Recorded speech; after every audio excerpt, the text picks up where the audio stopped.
Hi! Nami diri sa Bukidnon. Nami diri sa pinyahan ni Darlina ni Kunya. Yoyo.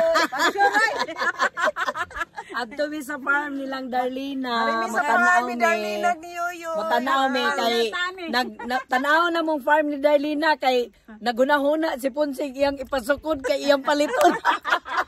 Sana all kung ginadawaton.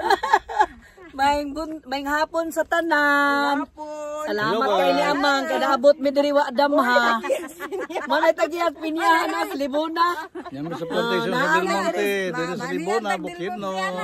Mali tagiyas pinyahan. Nga, luwag kayong pinyahan, no? Kadako as pinyahan. Kapag yun, maabot pa kita dito sa unahan. Anak ra. Ato sa tas atong tuyo ay dagumoga. Oh, nalo. Magaling panahon na.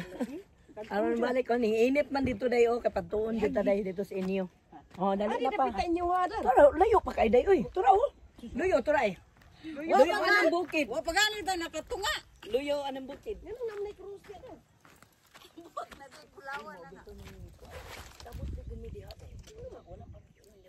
Imo na dai na Baboday ni kat yung media day. krus ba? Wala pa bunga ilang pindya. Kanang wala pa na. Ang kana siyang dako kaayo na siya. Daan na ginadila.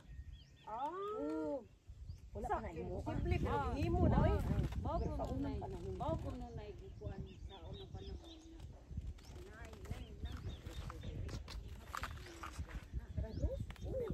Ilisan naman dili na binuhat.